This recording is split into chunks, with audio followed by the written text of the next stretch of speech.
Hey there, in YouTube land, and I'm here tonight with Kelly. She's come back and actually watched another movie with me, and thankfully this one, or unfortunately, because I did say I was going to put on a film that would make her like jump across the room. This is not that type of film, but she likes the classic-y stuff, so this is kind of a classic. It's from the 80s, and that doesn't make it a classic. What makes it a classic is it's based on the Gaston Leroux novel, and it's actually a pretty good adaptation, much better than many. Let's say it's more faithful than a lot of adaptations for of this sort of thing. There's a wraparound. We'll get into that later, but it's a Robert Englund in Phantom of the Opera, and this is a movie that Englund was really proud of.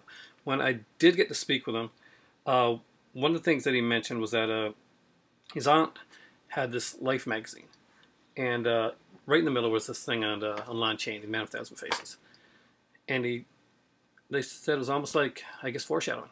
And he did become kind of that. He became that guy behind the makeup. She actually mentioned that when we were watching the film. She's like, you know, he always seems to be under like some kind of makeup, prosthetics. And that's true. He kind of is a lot. Whether he's in Phantom of the Opera, or he's playing Freddy Krueger, or whether he's Willie on V. I miss V. That was a good show. Anyway, the old V, not the new V. That sucked. Except for, well, the girl. Phantom of the Opera.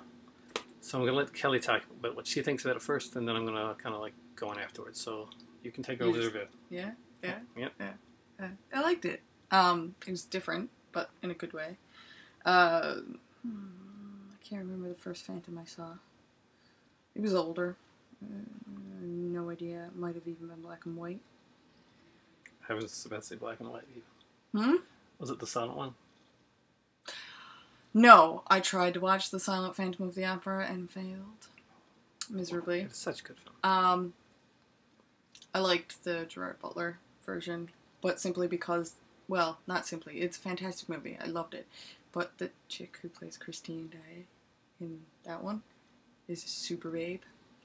Super babe. And I quite enjoyed that movie. This one is very different, but very fun at the same time.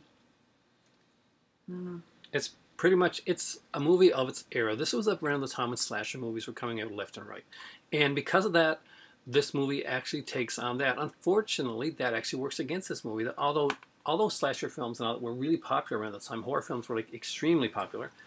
The big thing behind this film was that the Phantom, like the play, the musical that we all know and hopefully love, not the version of that, but the actual version that I saw and got to grab one of the chandelier pieces of. That was amazing.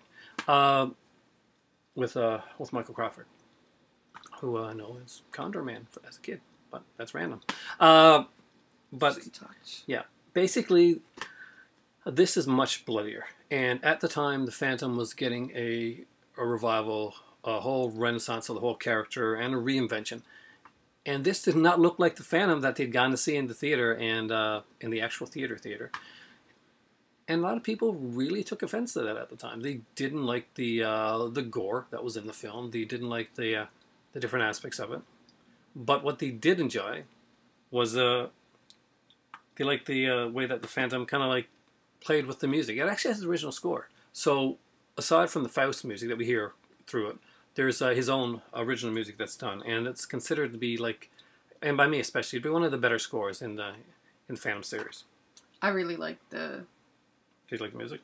No, his face. The way the makeup was done? Yeah, and all that. The makeup was done by Kevin Yeager. Now, Kevin Yeager had worked with Robert Englund before. He worked with him on the, what's the name of that one again? Oh, Nightmare on Elm Street. He worked with him on Nightmare on Elm Street series. He wasn't the first guy to do Nightmare on Elm Street, but he did do number 3. And my favorite Nightmare on Elm Street actually was probably that one that he worked on. He worked on 3, and I think that he may have worked on part 2.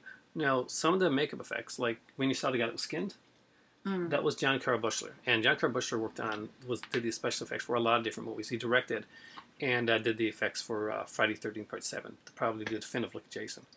And it was incredible. The guy that directed this, Dwight H. Little, also directed a few other movies. Brandon Lee in Rapid Fire. And of course, he's probably most famously known nowadays in the horror circles for directing The Return of Michael Myers, Halloween Part 4. And I got to say, I really did enjoy this film. I loved the way everything was going with it. So, if you're going to give this movie a rating, you've read like part of the book? You said you started to read the book. I read like the first 2 chapters, and then other books got in the way. But I have it. I own it. I'm gonna read it eventually.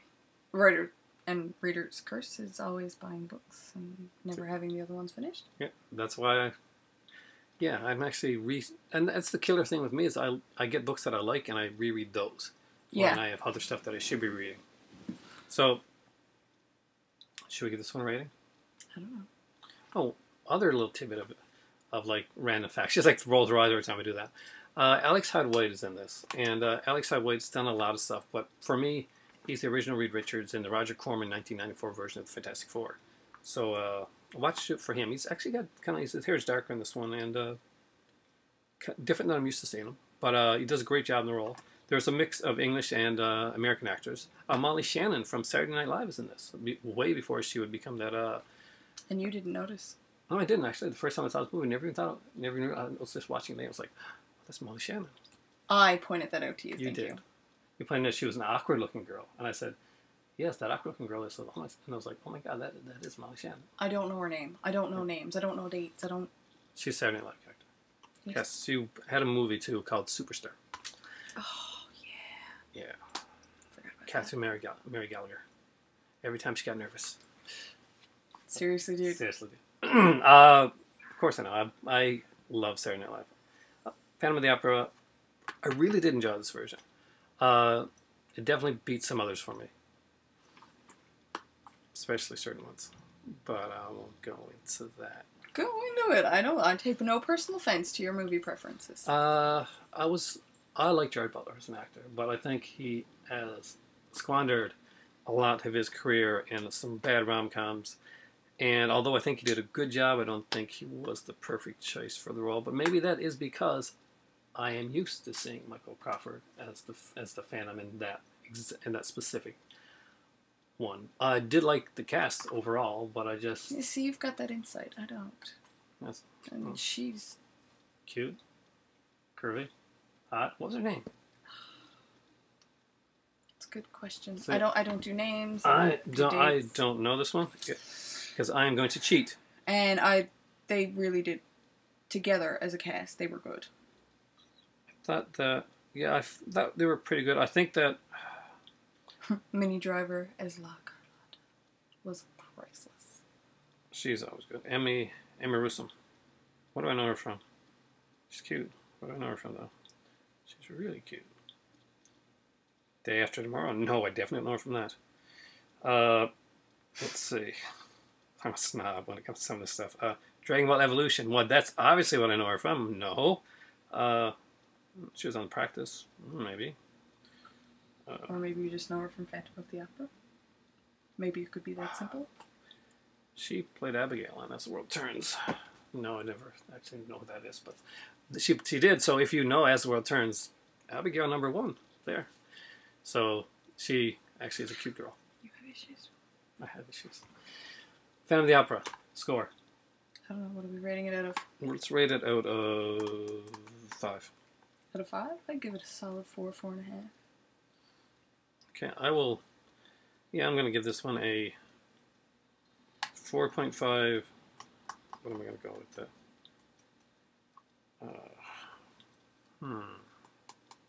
Let's go classic Phantom. 4.5 rat catchers, because that's the one thing that's in every version of Phantom of the Opera, even this one.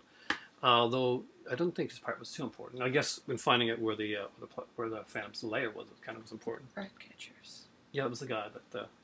Yeah, it's in every Phantom story. Except for the one with Gerard Butler in it. Is the rat catcher not in that one? No, they do a circus thing, and he was rescued from the circus, and oh Christ, Madame Jolie. What's your worst Phantom of the Opera that you've ever seen? The silent one, probably. Really? I was young when I watched it. Couldn't make it through. For me, Dario Argento, I love that director. Did Dario Argento's Phantom of the Opera. In it, Julian Sands played a very good-looking Phantom of the Opera, I guess if you find Julian Sands attractive, who's mentally scarred as opposed to facially scarred. And he has psychic ability with the rats. That was pretty awful. Pretty awful. So, of course, I own it. And I'll rewatch that some night because I like to torture myself. Of course you do. So, thanks for watching. Just hi, not gonna like no sting or anything like that. What So for me, it's always like say hello to the great Pin Lord. Oh, I can't go. You cannot ever find him. No, I can't. It's like where's Waldo? He's back there. We'll go with that. His buddy, the Phantom, and the new buddy, the Creature from the Black Lagoon. Another great series of films. Family Opera. If you haven't checked it out, it really is a great film. Fun to check out. And it's a shame that the sequel wasn't done. There's kind of a modern day wraparound story with this. They had meant to do Phantom in Manhattan, and unfortunately, it did not get made. But this video was just done, and now it's gonna go on. That's it. Oh, that's you're like, he's gonna stop, and then she's like, oh my god. But no, Phantom in Manhattan is a fantastic film. And now, if only the Scream Factory could actually put out my other favorite Phantom film that I. Phantom in Manhattan was a fabulous film. No, it would have been a fabulous film. You said it would have been a fabulous film. I'm just telling you. But I wish you'd put out my other favorite Phantom movie, which unfortunately does not have a Blu-ray release. Oh no. Eric's Revenge, Phantom of the Mall. Yeah, pretty cheesy. She hasn't seen Phantom of the Paradise yet either. And, sometime I got to show her that one because that's incredible. Thanks for watching. For me right now, it's time for tea. And have a great night and watch The Phantom. That's some amazing opera in it.